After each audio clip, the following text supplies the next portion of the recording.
بے حد شکریہ۔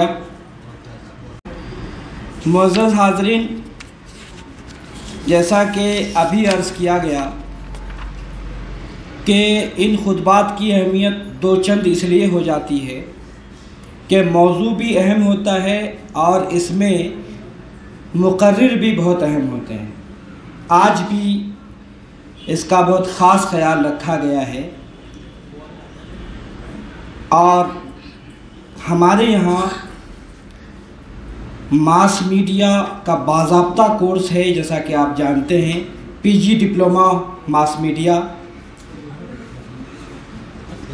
اور اس میں اس کے علاوہ بھی جو ایم اے اور بی اے کی سطح پر ظاہر ہے کہ ہم اس کا خیال رکھتے ہیں کہ ماس میڈیا کے مختلف موضوعات پر ہم طلباء کی رہنمائی کریں، نصاب کا حصہ ہے باضابطہ ہمارے یہاں۔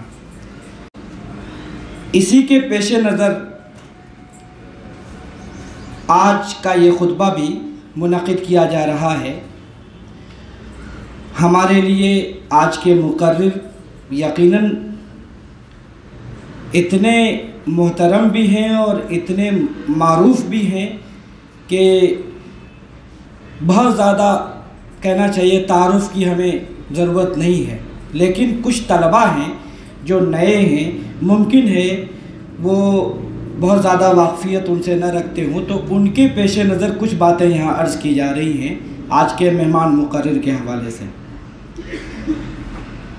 محترم ڈاکٹر محمد شکیل اختر صاحب بلا مبالغہ ہندوستان بھر میں ریڈیو صحافت کے حوالے سے نہایت اہم اور ممتاز شخصیت کے مالک ہیں۔ 9 کتابیں تقریباً ریڈیو سے منسلک اور بہت اہم موضوعات پر آپ کی شائع ہو چکی ہیں اور علمی دنیا میں بہت قدر کی نگاہ سے ان کتابوں کو دیکھا جاتا ہے۔ مثال کے طور پر اردو میں نشریاتی ادب، یہ خلد بری ارمانوں کی، دراصل یہ ریڈیو تقاریر کا مجموعہ ہے، روبرو جو ریڈیو میں اپنے انٹرویوز کیے ہیں اس کا مجموعہ ہے، بھلائے نہ بنے یہ بھی ریڈیو ٹاکس کا مجموعہ ہے، ریڈیو ڈرامہ تاریخ و تکنیک آپ کی بہت اہم کتاب ہے، تحقیقی اور تنقیدی نوعیت کی کتاب ہے، ریڈیائی تحریروں میں فکر اقبال کی عکاسی، اسی طرح غالب بسط انداز، اردو نشریاتی مسائل اور امکانات، اور ابھی جو ایک کتاب بہت مشہور ہو رہی ہے اور بہت پذیرائی ہو رہی ہے اس کی، 2022 میں اس کی اشاعت ہوئی، بنگال میں اردو صحافت 1947 تا 2022۔ آپ کے علم میں شاید ہوگا بھی کہ کئی اردو اکیڈمیوں نے، چاہے وہ یو پی ہو، دلی ہو، مغربی بنگال ہو، آپ کی ان گراں قدر علمی خدمات کے اعتراف میں آپ کو ایوارڈ سے بھی نوازا ہے، آپ کی خدمت میں ایوارڈ بھی پیش کیا ہے۔ آپ ابھی ظاہر ہے کہ ریڈیو جامعہ میں پروڈیوسر کی حیثیت سے وابستہ ہیں۔ ہمارے یہاں جو اے جے کے ماس کمیونیکیشن ریسرچ سینٹر ہے، اور اس وابستگی کے نتیجے میں آپ جو وہاں کے مختلف کورسز ہیں، ریڈیو کے حوالے سے جو موضوعات ہیں، انٹرنشپ اور پی جی ڈپلومہ میں جو ریڈیو کے حوالے سے لیکچرز ہیں، وہ اس کی تدریس کی ذمہ داری بھی آپ کے سر ہے، تو ظاہر ہے کہ ریڈیو کے حوالے سے آپ کی ایک حیثیت معلم کی بھی ہے، اور ظاہر ہے کہ اکیڈمکس اور جرنلزم اور خاص طور سے ریڈیو جرنلزم کے حوالے سے بہت خدمات آپ کی ہیں، سیمینار کے ذریعے سے، کانفرنسوں، ورکشاپس اور مختلف تبصروں، آپ کے تبصرے بہت اہم ہوتے ہیں اور بہت پسند کیے جاتے ہیں، مقالات بڑی تعداد میں شائع ہوئے ہیں۔ Doordarshan T V serial, Doordarshan کے لیے آپ نے اسکرپٹ لکھا جس کا نام ہے جنت کا دوسرا نام، اس کی بھی بڑی مقبولیت ہوئی۔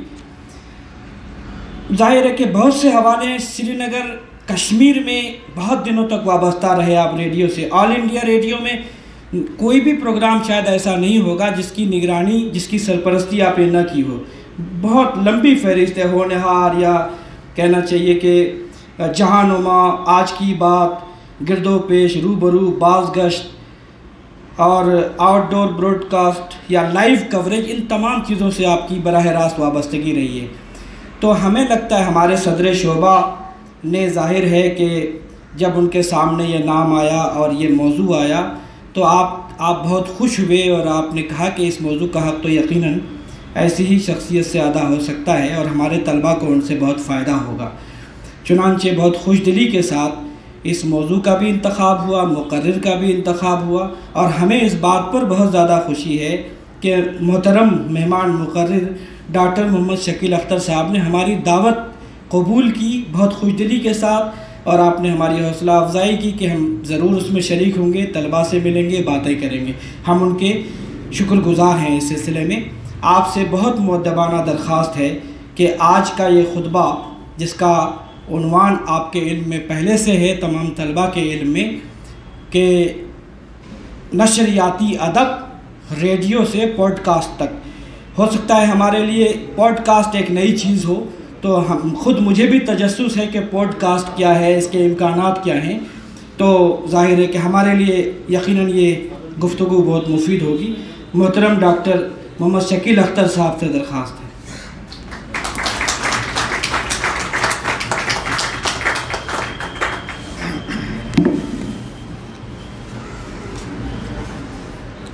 میں بہت ممنون و مشکور اس بات کا ہوں کہ آپ نے اس موضوع پر ایک توسیعی خطبے کا اعلان کیا، انعقاد کیا، اور مجھ جیسے ناچیز کو اس بات کے لیے آمادہ کیا کہ میں یہاں پر آ کر کے اس پر اظہار خیال کروں.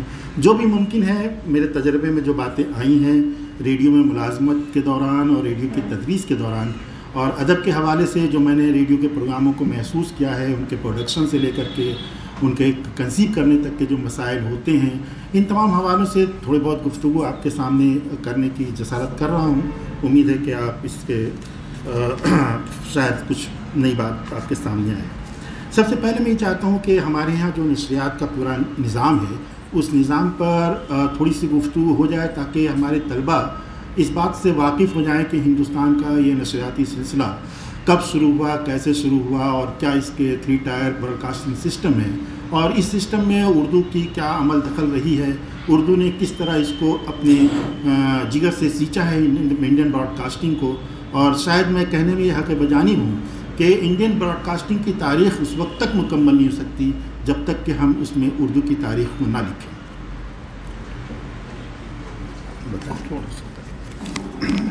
ٹھیک ہے. خواتین حضرات، آج سبوں نے ریڈیو کے پروگرام آپ نے ضرور سنے ہوں گے اور ریڈیو کی شکل بھی دیکھی ہوگی. زمانے کے ساتھ ساتھ ریڈیو کی شکل بدلتی رہی. آج یہ اس قدر مختصر ترین ہو گئی ہے کہ اسے آپ اپنے پاکٹ میں لیے گھومتے ہیں. ریڈیو نے شرفا کے ڈرائنگ روم سے لے کر ایک عام آدمی کے پاکٹ تک کا سفر کیا ہے. وہ بہت دلچسپ ہے. آپ کو شاید یاد ہو کہ غیر منظم صورت میں ریڈیو کی لہروں نے ہندوستان کی فضا میں پہلی بار جولائی 1923 کو دستک دی تھی. جولائی 1923 کو پہلی بار انڈین براڈ کاسٹنگ میں بامبے سے ٹائمز آف انڈیا نے براڈ کاسٹ کرنا شروع کیا تھا. تو ہمیں اس بات کی خوشی ہے کہ چند ماہ کے بعد ہم انڈین براڈ کاسٹنگ کا 100 سال مکمل کر رہے ہیں. اس طرح ہماری نشریات کے 100 سال پورے ہونے والے ہیں. ہندوستانی نشریات نے برطانوی عہد حکومت میں آنکھیں کھولی اور انہی کے بنائے ہوئے نظم و ضبط اور خطوط پر چلتی رہی. سب سے پہلے شوقیہ افراد نے کلکتہ، بمبئی اور مدراس میں ریڈیو کلب کھولے اور بہت ہی محدود پیمانے پر نشریات کا اہتمام کیا، اور اسے لوگوں میں مقبولیت بھی ملتی رہی. 4 برس کے عرصے کے دوران حکومت نے نشریات کی طاقت کا اندازہ لگا لیا اور اس پر اپنی گرفت مضبوط کرنی شروع کر دی.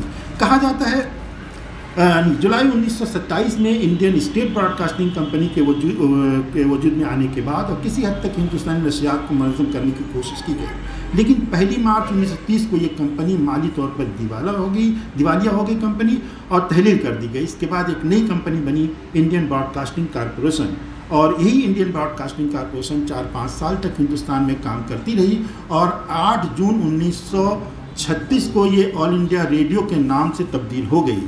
لیکن 1936 سے پہلے جو Indian state broadcasting service ہے یا انڈین براڈ کاسٹنگ کارپوریشن ہے، ہندوستان کی تاریخ میں یا ہندوستان کی نشریات کی تاریخ میں یہ حصہ تاریخ کا ایک گوشہ ہے کہ اس پر اب تک روشنی نہیں پڑ پائی ہے کہ وہاں سے کیا کیا پروگرام براڈ کاسٹ ہوتے تھے، کیا پروگرام ہوتے تھے، اس کی نوعیت کیا رہی ہے. کچھ اس کے اشارے ضرور ملتے ہیں. میڈیا اینڈ گورننس کے پروفیسر داس نے اس کے اوپر ریسرچ کا کام کیا تھا. Mapping broadcasting in India کے نام سے انہوں نے جو آرٹیکل لکھا تھا اس کے اوپر اس بات کی کوشش کی تھی اور ایک اچھی تحقیق کر کے سامنے آیا. انہوں نے تحقیق کے لیے سب سے پہلی بنیاد یہ بنائی تھی کہ برٹش گورنمنٹ میں انڈین براڈ کاسٹنگ کے لیے جو کرسپونڈنس ہوئی تھی، جو نوٹنگ ہوئی تھی، اس نوٹنگ کو برٹش میوزیم لائبریری سے حاصل کر کے اس کی بنیاد پہ انہوں نے اپنی رپورٹ تیار کی تھی، جو بہت حد تک ایک آتھینٹک رپورٹ ہے Indian mapping of broadcasting کے حوالے سے. اب آئیے کہ 8 جون 1936 کو اس کا نام بدل کر آل انڈیا ریڈیو رکھ دیا گیا. اب ہماری نشریات مکمل طور پر برطانوی کنٹرول میں آ گئی اور اس پہ حکومت کی سخت نگاہیں تھیں. ہماری نشریات کا سفر جاری رہا. ہم نے اپنی نشریات کے واضح مقاصد کو 4 لفظوں میں بیان کیا: بہوجن ہتائے اور بہوجن سکھائے. پھر آزادی کا سورج طلوع ہوا. ہماری نشریات کی املاک بھی تقسیم ہو گئی. ہندوستان کے حصے میں دلی، بمبئی، کلکتہ، مدراس، لکھنؤ اور ترچناپلی کے اسٹیشنز آئے. اور پہلے 5 سالہ منصوبے میں ہم نے ریڈیو نشریات کے استحکام کے لیے بہت کام کیا، بہت روپے خرچ کیے اس کے اوپر. آج 100 سال مکمل ہونے کو ہیں. ہم ہندوستان کے 92% رقبے تک ریڈیو کے ذریعے پہنچ رہے ہیں اور ایک رپورٹ کے مطابق کہ ہماری رسائی ہندوستان کے 99.19% آبادی تک ہے. ہمارے پاس آج کی ڈیٹ میں 470 ریڈیو اسٹیشن ہیں جہاں سے روزانہ 23 زبانوں میں اور 180 بولیوں میں خبریں اور پروگرام براڈ کاسٹ کیے جاتے ہیں. دوسری جانب ہماری بیرونی نشریات ہیں جہاں 15 ہندوستانی زبانوں اور 12 غیر ہندوستانی زبانوں میں پروگرام براڈ کاسٹ کیے جاتے ہیں. اس کے علاوہ ہماری نیوز سروسز ڈویژن ہے جہاں سے مسلسل ہندوستان کی تمام زبانوں میں خبریں اندرون ہندوستان اور بیرون ہندوستان دونوں کے لیے براڈ کاسٹ ہوتی ہیں. ہندوستان میں ریڈیو نشریات کی جب بھی تاریخ لکھی جائے گی تو اردو زبان کو فراموش نہیں کیا جا سکتا. اگر یوں کہا جائے کہ آل انڈیا ریڈیو کی نشریات میں اردو ایک لائف لائن کی طرح تھی، کیونکہ اس وقت عوامی سطح پر یہی زبان بولی اور سمجھی جاتی تھی. اسی زبان کے اسپوکن ورڈ کو ریڈیو کے لیے بہت زیادہ سیٹیبل سمجھا گیا، جس کے نتیجے میں اردو کا ریڈیو میں عمل دخل بہت بڑھ گیا. دوسری جانب ریڈیو کا ایک گروہ ہندوستانی یعنی کہ ملی جلی زبان کی حمایت میں سرگرم تھا. آل انڈیا ریڈیو میں کسی بھی اردو سیکشن کا وجود نہیں تھا، بلکہ اسے ہندوستانی سیکشن کہا جاتا تھا. اگر آپ آواز کے شماروں کو دیکھیں اور اس کے دیے گئے پروگراموں کی تفصیل کو پڑھیں تو اس میں ہر جگہ آپ کو ہندوستانی میں تقریریں، ہندوستانی میں خبریں ملیں گی. کہیں بھی اردو کا نام نہیں ملے گا، لیکن ہندوستانی میں خبریں اور پروگرام کے نام پر اردو ہی کے پروگرام براڈ کاسٹ کیے جاتے تھے. صرف نیوز میں اس بات کا خیال رکھا جاتا تھا کہ بہت ہی خالص قسم کی اردو کے الفاظ جیسے وزیر دفاع کا استعمال نہیں ہوتا تھا، وزیر خارجہ کا استعمال نہیں ہوتا تھا. اس کے لیے ہم ہوم منسٹر کے لیے استعمال کرتے تھے گھریلو معاملے کے وزیر، فارن منسٹر کے لیے استعمال کرتے تھے باہری معاملے کے وزیر. اس طرح بہت سی ایسی ٹرمولوجی تھی جو اس زمانے میں ہندوستانی کے نام پر مشتمل کی گئی تھی. اور آل انڈیا ریڈیو نے ایک زبان کے ایکسپرٹ کی کمیٹی بنائی تھی جس میں پروفیسر محمد مجیب بھی تھے اور سید عابد حسین صاحب بھی تھے. ان دونوں نے بھی اس بات کی سفارش کی تھی کہ آل انڈیا ریڈیو کی خبروں سے وہ زبان نہ استعمال کی جائے جو کہ عام آدمی نہ سمجھ سکے، کیونکہ یہ اسپوکن ورڈ کا مسئلہ ہے. لیکن اس زبان کی بہت شدید مخالفت کی گئی. ایسا لگا اس زمانے میں کہ اردو زبان آل انڈیا ریڈیو میں خطرے میں آ گئی ہے. ساقی کے ایڈیٹر نے اس پر لگاتار خطوط لکھے، D G A I R کو میمورنڈم پیش کیا کہ آخر آپ اردو زبان کے ساتھ کھلواڑ کیوں کرنا چاہتے ہیں، جبکہ تمام الفاظ کے متبادل ہمارے پاس موجود ہیں. لیکن اس کے باوجود آل انڈیا ریڈیو سے اسی نہج پر پروگرام براڈ کاسٹ ہوتا رہا اور ہم ہوم منسٹر کو گھریلو معاملے کے وزیر لکھتے رہیں اور فارن منسٹر کو باہری معاملے کے وزیر لکھتے رہیں. لیکن ان تمام حالات کے بعد آہستہ آہستہ ہم بڑھتے ہوئے دیکھتے ہیں کہ آزادی مل جاتی ہے. آزادی ملتی ہے تو 1948 میں ہمارا یہ شعبہ تقسیم ہو جاتا ہے اردو اور ہندی کے نام پر. میں یہاں بتا دوں کہ یہ اسپوکن ورڈ کا میڈیم ہے. اسپوکن ورڈ کی اس میڈیم میں آل انڈیا ریڈیو نہایت ہی بری طرح کا ناکام رہی ہے، چاہے وہ ہندی کے اسپوکن ورڈ میڈیم کو کریٹ کرنے کی بات ہو یا اردو کے اسپوکن ورڈ کو کریٹ کرنے کی بات ہو، کیونکہ اردو والے جب اردو کے اسپوکن ورڈ کی بات کرتے تو وہ فارسی سے قریب تر ہو جاتے، جہاں جہاز لکھنے کو وہاں طیارہ لکھے جاتے، جہاں پر میزائل شکن لکھا جاتا وہیں پر ہندی والوں نے بھی اس کے متبادل میں ویسے ہی سخت زبان کا الفاظ کا استعمال کیا، جس کی وجہ سے جو اسپوکن ورڈ روح ہے ریڈیو کی وہ بہت مجروح ہوتی ہوئی نظر آئی۔ اور آئیے دیکھیں آگے کیا خبروں کے ماسوا دیگر پروگرامز میں، خواہ وہ ریڈیو ٹاک ہوں، ڈرامہ ہوں، فیچر ہوں، اس میں ہندوستانی کے نام پر اردو ہی ڈومینیٹ کرتی رہی۔ آپ اس زمانے کے تمام رسائل اٹھا کر کے دیکھیں جو دلی سے اور دلی کے آس پاس سے نکلتے تھے، ان تمام رسالوں میں ریڈیو کی ٹاکس کہیں نہ کہیں بھی آپ کو ملے گی۔ ابھی میں شبخون کا شمارہ دیکھ رہا تھا، 1967 کا شمارہ دیکھا میں نے، اس میں پانی پانی نام کا ایک ڈرامہ شمیم حنفی صاحب کا لکھا ہوا نظر آیا، باقاعدہ اس میں حوالے کے ساتھ یہ آل انڈیا ریڈیو سے براڈ کاسٹ ہے۔ اب اس سے حسن اتفاق کہیے کہ ہندوستان میں منظم نشریات 1936 میں شروع ہوئی اور ترقی پسند تحریک 1936 میں شروع ہوتی ہے۔ اس وقت ترقی پسندوں کو اپنے خیالات کے اظہار کے لیے ایک مؤثر پلیٹ فارم کی ضرورت تھی جو انہی نظریات کی تبلیغ کے ساتھ گزر بسر کا سہارا بھی بن سکے۔ اس کے لیے ریڈیو سے زیادہ کوئی بہتر جگہ نہیں تھی۔ ترقی پسند ادیبوں کا آل انڈیا ریڈیو دہلی، بمبئی، لاہور اور اسٹیشن پر غلبہ ہو گیا۔ بمبئی ریڈیو میں لاہور سے سلطانہ کو بھیجا گیا جو یہاں آ کر سلطانہ جعفری بن گئی۔ اسی اسٹیشن نے جعفری صاحب کو علاج معالجے کے لیے مالی مدد بھی کی۔ اب اس تحریک یا دوسری ادبی تحریک کی طرح ریڈیو بھی ایک کنٹرول تحریک کی صورت میں ابھر کر سامنے آئی اور یہاں سے اردو کے ادبی پروگرام کی نشریات کا سلسلہ شروع ہوا۔ تو سوال پیدا ہوتا ہے کہ ریڈیو کے ذریعے پروان چڑھنے والے ادب کو کیا کہا جائے؟ جس طرح ہم ترقی پسند ادب کو ترقی پسند ادب کہتے ہیں یا جدید ادب کی اصطلاح استعمال کرتے ہیں، اسی طرح ریڈیو سے پروڈیوس کیے جانے والے پروگرام کو والے ادب کو کیا ریڈیائی ادب کہہ سکتے ہیں؟ اور اگر کسی زبان کے اسپوکن ورڈ میں اگر ہوتا ہے تو کیا یہ اس زبان کا اسپوکن ورڈ کا ادب کہلائے گا؟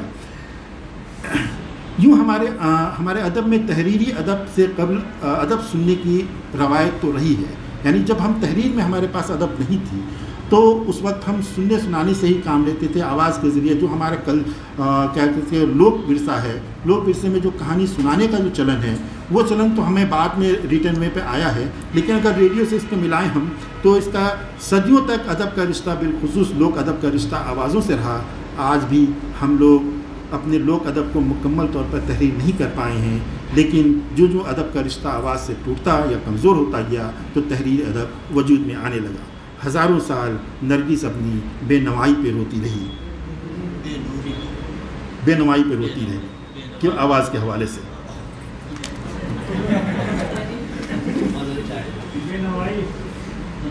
تبھی کسی ستمگر نے ریڈیو کو ایجاد کر کے نرگس کی بے نوائی کو زبان دے دی۔ اب ریڈیو سے موسیقی، خبریں، گیت اور ادبی پروگرام بھی پیش کیے جانے لگے۔ محمد اسد اللہ نے ایک کتاب لکھی ہے ہوائیاں میں وہ لکھتے ہیں کہ ادب برائے ریڈیو کی امتیازی خصوصیت ہے کہ یہ لکھا نہیں جاتا لکھوایا جاتا ہے، پڑھا نہیں جاتا پڑھوایا جاتا ہے۔ نہ ادب برائے ادب ہے، نہ ادب برائے زندگی ہے، یہ ادب برائے سامعین ہے۔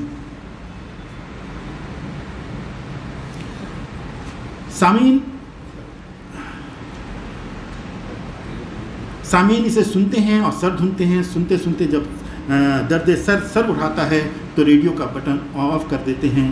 یہ اس ادب کا سب سے اہم افادی پہلو ہے۔ اسے تعمیری ادب میں شمار کیا جا سکتا ہے کہ یہ تعمیر قوم کا فریضہ بھی انجام دیتا ہے۔ اور آج کل ہونے والے تمام تعمیری کاموں کی طرح مرزا غالب کا یہ مصرع بھی اس پر چشمہ کیا جا سکتا ہے کہ میری تعمیر میں مضمر ہے ایک صورت خرابی کی۔ اس نوع کے ادبی پروگراموں میں رشید احمد صدیقی، آل احمد سرور، فراق گورکھپوری، مجنو گورکھپوری، ابو سعید قریشی، سعادت حسن منٹو، کرشن چندر، راجندر سنگھ بیدی، خواجہ حسن نظامی کے نام قابل ذکر ہیں۔ ابتدائی دور میں انہی ادیبوں نے ریڈیو میں اپنا یوگدان دیا۔